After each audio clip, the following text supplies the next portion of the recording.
homogénéité entre les pays européens sur l'utilisation des vaccins grippe, Bruno Lunin? Ou est-ce qu'il y a une grande différence? Il y a des différences dans les politiques de vaccination. C'est-à-dire que, comme le disait Odile Launay, par exemple, en Grande-Bretagne, il y a une vaccination qui est orientée vers les enfants, de façon à avoir un impact sur la dynamique de la circulation du virus qui, in fine, va protéger les plus fragiles parce que, justement, les vaccinés transmettent moins et que, comme les vaccinés transmettent moins, eh bien, il y a une dynamique épidémique qui est moins importante et ceux qui, en bout de chaîne, pâtissent le plus de l'infection grippale, eh bien, ne sont pas atteints par ce virus. Et les Anglais nous ont montré que c'était un processus qui marchait.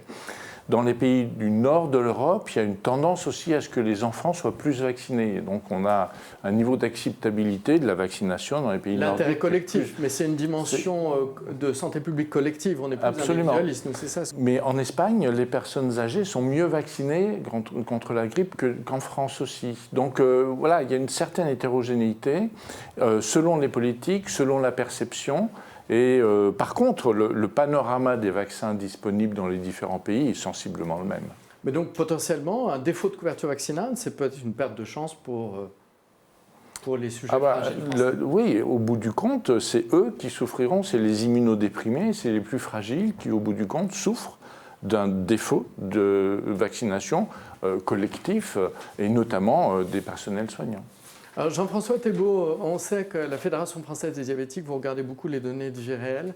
Est-ce que, et comme vous avez souligné l'importance de la vaccination, notamment pour les patients diabétiques, mais pour l'ensemble des patients chroniques, est-ce que vous avez utilisé ces données de vie réelle ou est-ce que vous pouvez les utiliser auprès de vos adhérents pour voir l'impact justement, l'intérêt de la vaccination sur la diminution de l'hospitalisation? Pour le moment, on a surtout fait des enquêtes d'expérience patient, de ressenti patient, de la perception de la vaccination.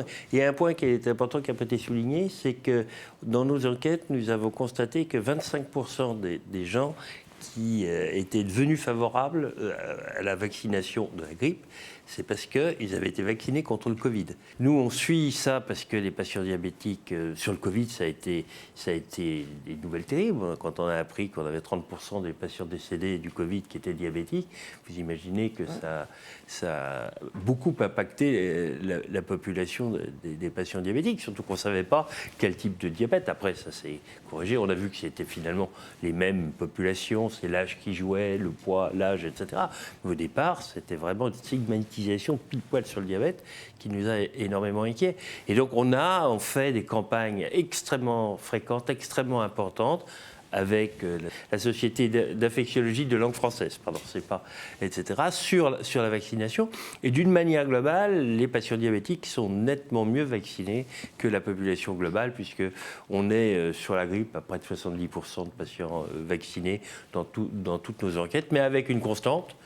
Les femmes sont moins vaccinées, les personnes les plus jeunes sont moins vaccinées, et une population qui nous inquiète, c'est ce dont vous parliez tout à l'heure, c'est les populations dépendantes à domicile qui ne sont pas en établissement et qui, eux, sont moins bien vaccinés parce que l'accès aux soins est plus difficile. Enfin, on voit bien qu'il y a un travail à refaire sur la vaccination globale, sur la sensibilisation de l'environnement, que ce soit pour les très âgés, les résidents des EHPAD, ou les patients chroniques. J'ai une dernière question que j'ai envie de vous poser à tous. On a vu qu'il y avait un projet de loi qui a été déposé par la présidente des députés Renaissance, Aurore Bergé, sur le bien vieillir, en parlant de prévention, l'importance de la prévention, mais en ne mentionnant pas la vaccination. Est-ce que ce n'est pas un peu dommage que dans un projet de loi, on ne parle pas de vaccination? Peut-être vous, mesdames, avant. Elisabeth Bouvet, une réaction là-dessus? Écoutez, effectivement, peut-être que c'était une évidence, peut-être que la prévention comportait la vaccination et que ce n'était pas considéré comme nécessaire de le dire. Et je voulais ajouter, parce que ça me paraît important, qu'on vient de recommander à la commission technique des vaccinations la vaccination des enfants contre la grippe.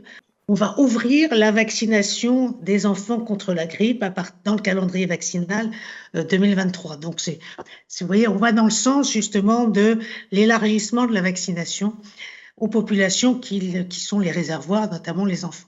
C'est important, je pense, de le signaler. Peut-être que ça peut donner un signal plus large vers les personnes âgées, vers la prévention en général. Formidable. Odile Launay. Effectivement, le signe d'une politique vaccinale qui n'est pas uniquement axée sur la prévention individuelle pour la grippe. Donc, ça va dans le bon sens. Après, je pense que la prévention des maladies infectieuses, c'est pas que le vaccin. Le vaccin, ça paraît assez évident, mais c'est l'ensemble des autres mesures, en particulier le masque, bien sûr, les mesures d'hygiène, enfin, toutes les mesures qui ont été beaucoup mises en évidence au moment du Covid. Et peut-être, pour terminer, je pense qu'on n'insiste pas suffisamment sur l'intérêt de la vaccination dans l'entourage des personnes fragiles. Pas uniquement les soignants, hein, c'est aussi l'entourage familial.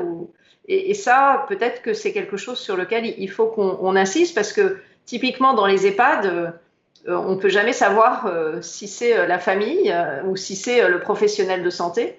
Donc je crois que les familles aussi doivent être sensibilisées.